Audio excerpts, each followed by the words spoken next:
Hello and welcome back to the Advancing Healthcare Innovation Show. I am your host, Michael Stamatinos, and super excited to have you here. So, if you're new to us, we're bringing some very exciting conversations with passionate healthcare leaders that are really painstakingly trying to shape the future of healthcare. And we're really passionate about a couple different things. We're passionate about healthcare leadership, access, innovation, adoption.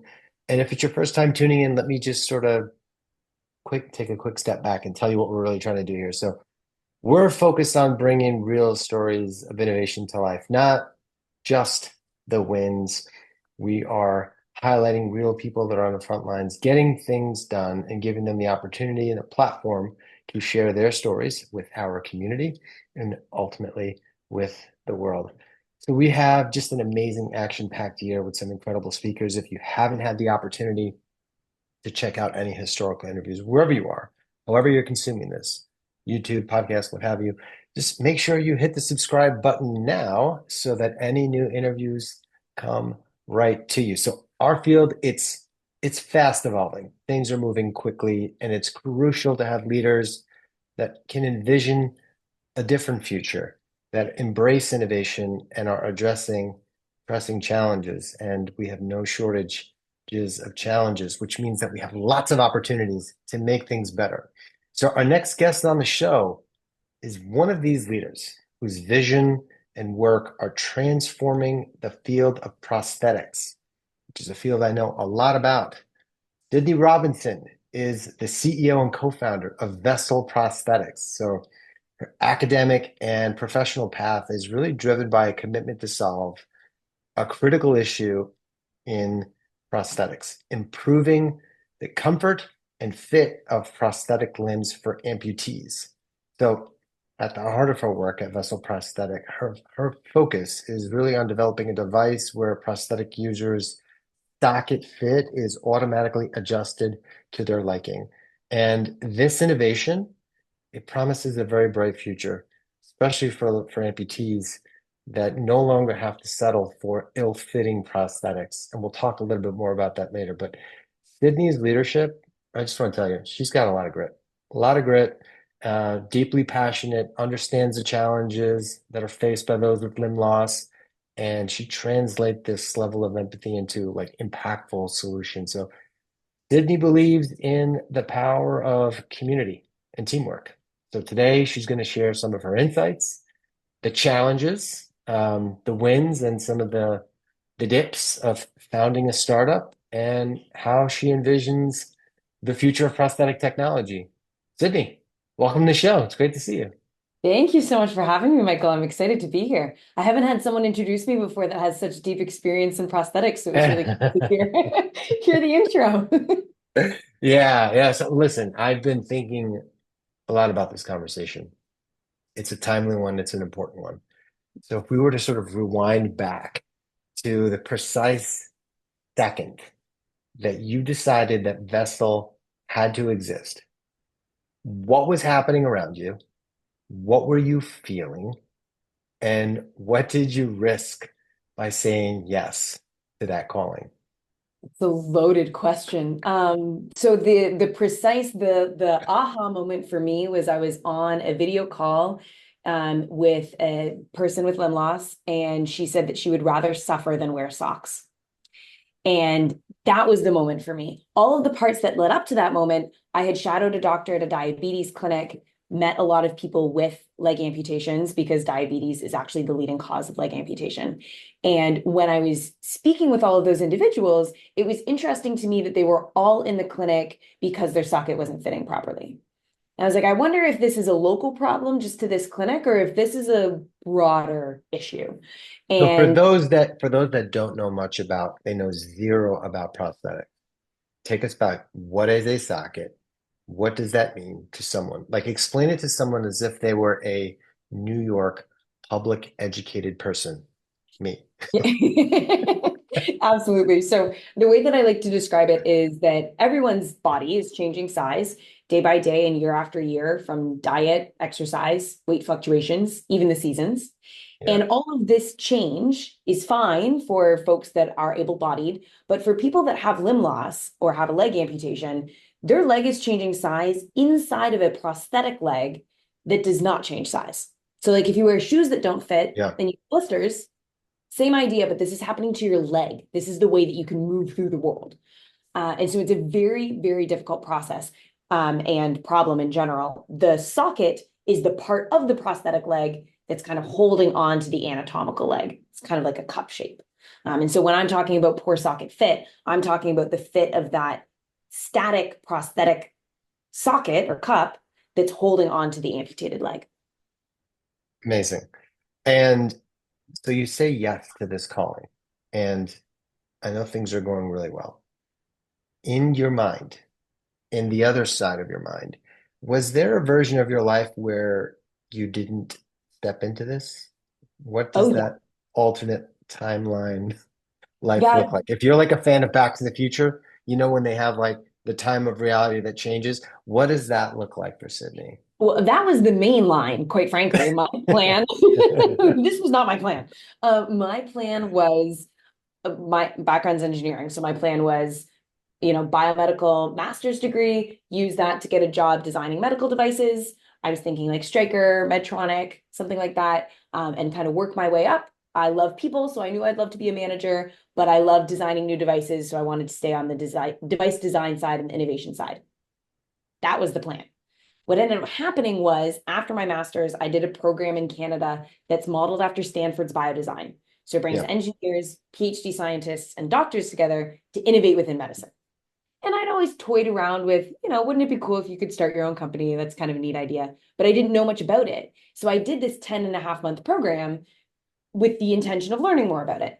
And along the way, shadowed this doctor, met this person with limb loss, met my co-founder, started diving more into what the solutions could look like, and just realized by the end of that program how much of a need there was in the market for something like this. We didn't have a clear yeah. picture of what the solution was, but we knew what the problem was. How did you know that that was going to be your co-founder? Did just was it like right away? It's kind of like when you walk into a house and you know you're going to buy it. Is it like that? That exact feeling. We sat down day one, like orientation of this program, and we just got along like a house on fire. Like we get along really well as friends. And then we worked so well together throughout this 10 months. So I was like, Yeah. okay, if I'm going to start a company, I would like it to be about prosthetics. That's always been my passion. But I would really love to do it if Alexi's going to do it because I know that he and I work so well together and I couldn't imagine doing this on my own. Mm. So you've been in the trenches, and is and there's probably been some face plants. If you can give us even just one sort of, I'll call it a face palm, when you're like this moment when everything felt like it might unravel, uh, and what was the oddly beautiful lesson in that? Good question. There have been a bunch. A lot of them come when you're fundraising because the existential crises that exist for Yeah, you and your own identity and the company and its ability to survive. I feel like a lot of that happens when you're fundraising. So there were certainly points where we thought we were getting the check and then we didn't. And how all of that starts to fall apart and you just question if any of it's ever going to work out. But there were other times where, and a lot of these moments have been, oh, okay, I think we need to do this thing for us. The thing that's coming to mind for me is hiring another engineer. And I would have liked to have done that yesterday. Fantastic. Now I have, months ahead of me yeah. of the hiring process, and I should have started 3 months ago. So I think you start to get a lot better at that as time goes on. It's been 2.5 years of the company now, so I'm still getting better at it, but you certainly start to see what some of those things are in the future that you're going to need to plan for, like yesterday. Hmm. Are there any other brutal truths about, innovation in medtech that like really no one talks about? Brutal truths and innovation in medtech. I think people do talk about a lot of them. Yeah, One of the one that comes to mind for me the most is hardware versus software. I think that people right now are really enthralled with software innovations and high tech and adding sensors and adding AI, and that's where all the buzz is right now. And you can get caught up in the timeliness of those types of things, and you can get sidetracked from looking at who your patient population is.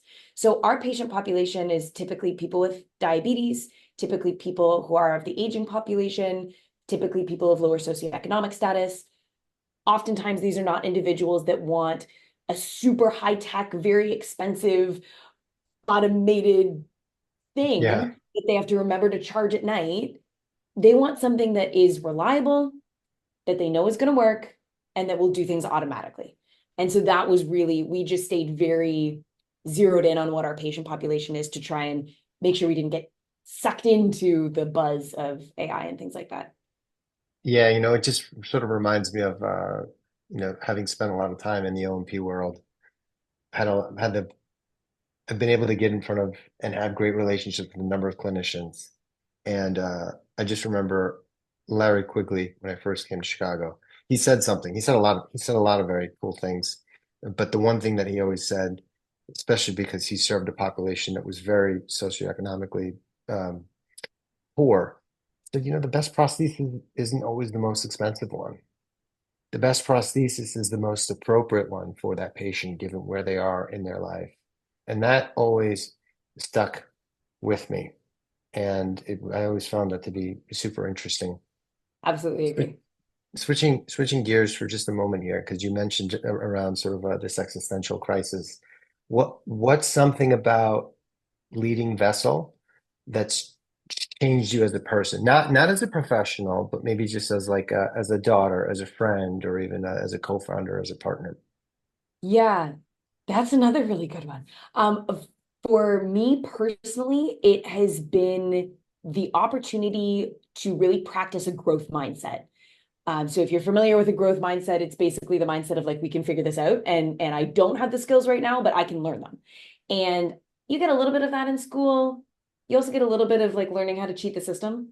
And this was there's no cheating the system. Like Yeah. there's certainly, I wouldn't say shortcuts, but efficient ways of doing things. Work smarter, not harder. But really, it's you get such a deep appreciation of your ability to figure it out and to learn. And that's one of my favorite things about being a founder is that I learn something, 14 new things every day, it feels like. So yeah, I feel as though my personal learning has been my ability to have a growth mindset and to really follow through. Mm. So talk about your team. I mean, how big are you guys? Where are you guys now? Let's talk even just a little bit about team culture. Yeah, you get the sense that every time I've spoken to you, there's energy, there's just passion. If I sat in on sort of an unfiltered, I don't know if you guys use Slack or Teams, what have you, or even just in on a stand-up, what would surprise me most? What would surprise you most? I don't know. You kind of set it up really well, so I don't know how surprising you'd find it. But we joke around a lot. Like I think that the energy in the room, people who put in extra time, which you have to do in a startup, are doing it because they want to be there and because they're passionate. And a lot of that comes from the team. So we are 4 full-time people as of yesterday, which is awesome. We were 3 full-time people before that. And then we work very closely with a lot of consultants. So we have an amazing group of advisors that augments the gaps in skill set that we don't Mhm. have internally and can help kind of guide the company on a strategic front. So it's myself and my co-founder. My background is engineering, his is clinical anatomy. And then we've got 2 engineers, Ed and Massa. And the team is fantastic. We have lunch together every Monday, pretty much every day, but we like specifically block off Mondays for lunch. We have evening meetings with our clinician partners because they aren't able to do it during the day. So we're flexible on timing there. And then we celebrate the wins together. I think a lot of celebration is really important because there's always another thing you have to be working on. And you can Yeah. get so caught up in like, okay, I have to hit this next milestone, this next milestone, this next milestone, that you don't take a second to go, yeah, but we just did a thing and it was pretty cool. And we should be really proud of ourselves for that. So I feel as though we do a very good job in the team of calling out successes and who is responsible for those successes and then celebrating them together. So it's you're towing this fine line. You're building this device, and yet the first time a patient puts on the device, which connects to the socket, what happens and what are they feeling? What are you feeling in that moment? Panic. I think I think any start, no matter how much you believe in your technology, when you are testing it, there is always a level of panic. So we tried our socket on for the first time with a gentleman, Stevie Crawford, out of Denver, Colorado, in July of 2024. And we had done a lot of benchtop testing in advance to make sure it worked the way we wanted it to work.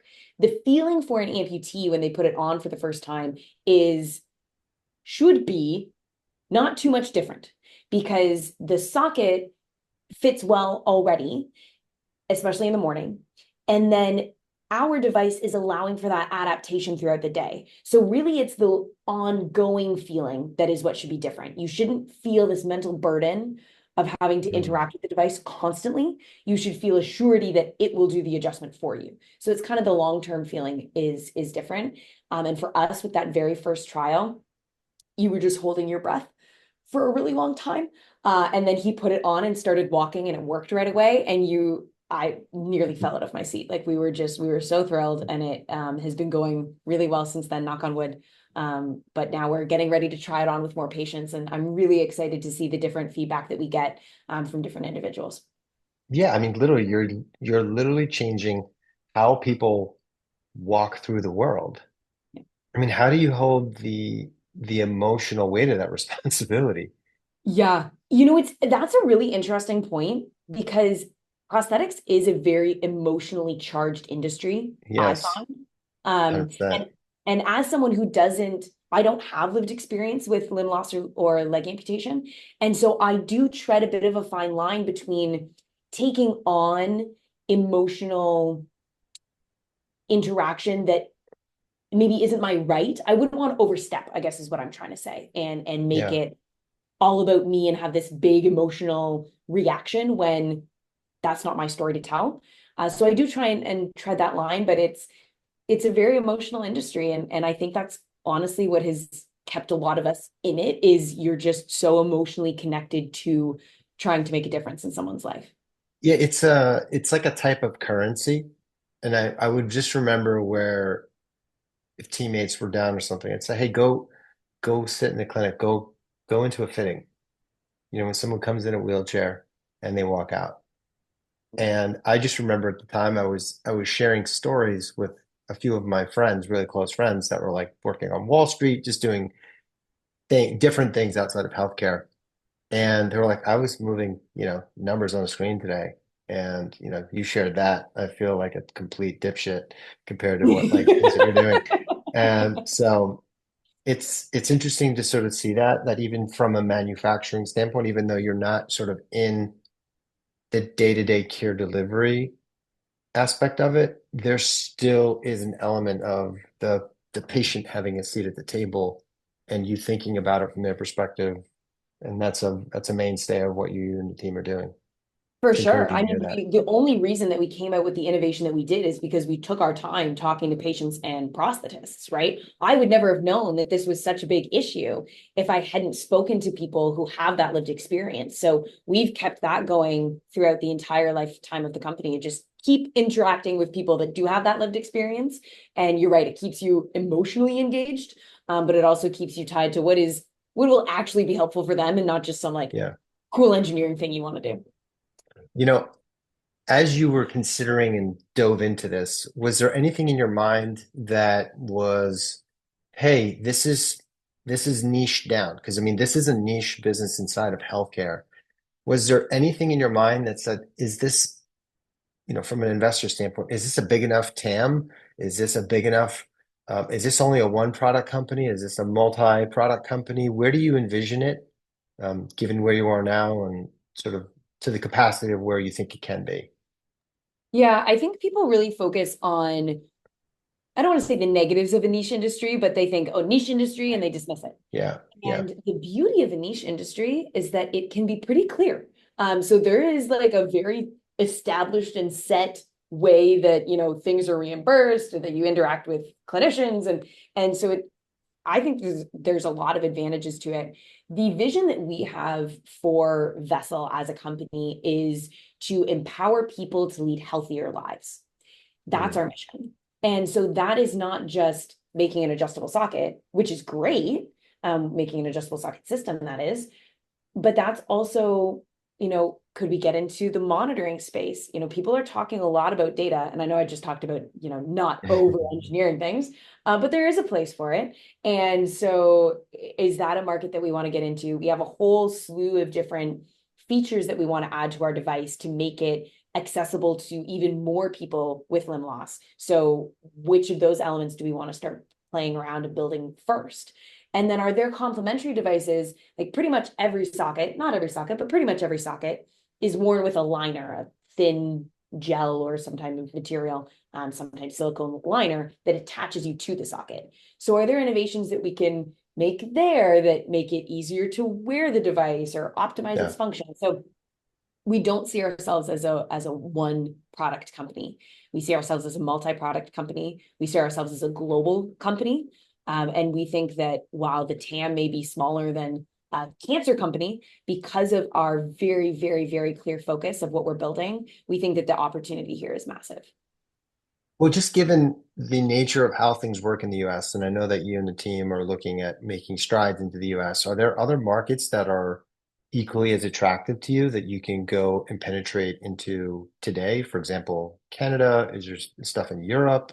What are your thoughts around that? Oh, absolutely. Yeah. Europe is going to be, I mean, Canada's our home base. So we would like our headquarters is in Canada. So we'd love to start selling here. Europe makes a lot of sense, as Yeah. well as Australia. A lot of people go kind of to Australia and New Zealand. Europe is interesting as well. We have a few kind of key spaces that we'd really love to build into, obviously from a business standpoint, the UK and Germany and some of these groups that are known as being prosthetic hubs. But in addition to that, my co-founder is Ukrainian. So we would love to do what we can to help Ukraine and support the individuals that are suffering from limb loss because of everything that's going on there. And Mm, so there's a lot of unrest happening globally right now. And unfortunately, that makes the amputation market grow. And so we want to do our part. If we're going to design this amazing new innovation that can yeah. save, help lives, then let's disseminate it to the people that really need it. Yeah, I mean, you talk about personalization being modular. How do you sort of balance this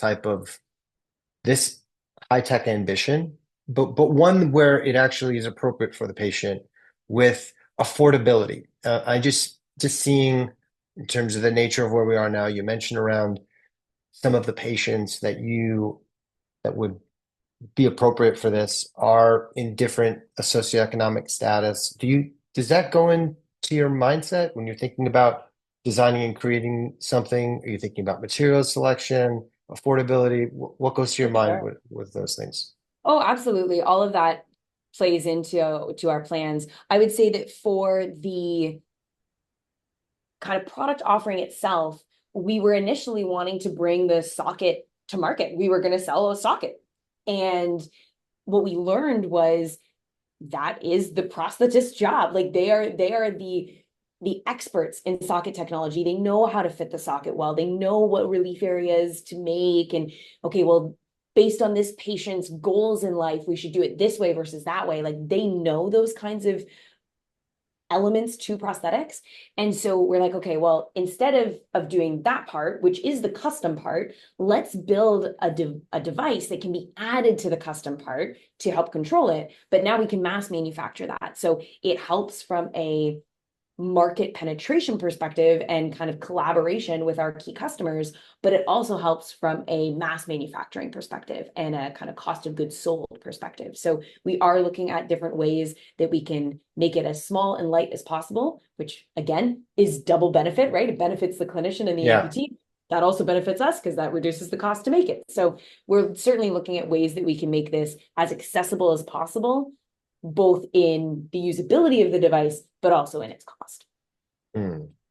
Interesting. Before we wind down, I just want to make sure, would you mind sharing where people can follow Sydney, a bit about Vessel? Give like a, 30 to 60-second commercial, how people can follow your story and how people can support what it is that you're doing.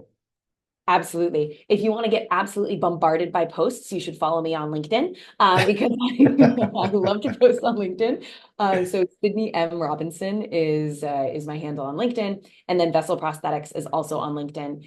You can find us on each other's page, so it should be easy to find there. We do have quite the website, so feel free to check out vesselpro.com because we've got videos of how things work and patient testimonials and different ways to sign up for our newsletter there as well. Or apply for a job if you're looking for a job at Vessl. We post all of our jobs there as well. So website, LinkedIn, that's the best way to find us. If you want to find us on Facebook and Instagram, we're there too, but most active on LinkedIn and our website. Awesome. We're going to finish up on a high note. We're going to do a rapid fire. Okay. Ooh, So, first answer is the best answer. Got it? okay. All right. So, because you're a co-founder, guilty pleasure. Go. Oh, co-founder guilty pleasure. That's such a hard one. Oh, I don't know if this is necessarily a guilty pleasure, but co-founder key highlight of my day is when my co-founder walks into my office unannounced just to check in, see how I'm doing, recap on a meeting, quick stuff like that. One of the benefits of working in person. Awesome. What about most unexpectedly moving, email or a patient testimonial? So you can do either of them. Patient testimonial, one of the most moving moments, we had Stevie come with us to a conference in New Jersey, and watching him explain the product and its benefits and how it's helped in person was like I had the goofiest smile on my face the whole time. And then one of the most touching things that I heard, oh, now I've got two of them. One was from an investor, and he said that he bets on the jockey, not the horse. And that really meant a lot, especially because it came when I had just heard no from a big check that we thought we were getting. So that gave me a little bit more energy just to keep going. And then the last one is my grandfather saw our new website and absolutely loved it and was giving us some feedback on it, which I thought was so sweet. That's amazing. What about one book that you gift more than any other? There's two of them. It is Seven Habits of Highly Effective People. That book Great I've one. read several times, and you never don't learn something from it. You're always learning something different from it, even if you've read it many times. The other is The Untethered Soul. And that one is much more, as the name would suggest, a little bit more existential. But as you had alluded to earlier, Mhm. the company and the founder are so closely interlinked that any work that you can do to better yourself really impacts the company in a positive way. So I would recommend that one to give you some humble life perspective. Absolutely. And two more. You're on the TED stage. What's the name of your TED title talk? Go. User-centered design and why it is so important and why people don't focus on it enough. Nailed it. All right. That was In the one word. fastest answer I've given yet. Yes. In one word, what does vessel mean to you? Community. There you go. There you have it. So, folks, if you found this conversation today to be enlightening, uplifting, rigorously honest, would you mind sharing it on your social handle, commenting, letting us know what was useful and what you found enlightening? So, Sydney, it's awesome to have you on here. Obviously, you're welcome to come back. We always give people a part two chance to let us know how things are moving along. But um, yeah, definitely betting on the jockey on this one. You've got a lot of grit, you got a lot of hustle. Good for you.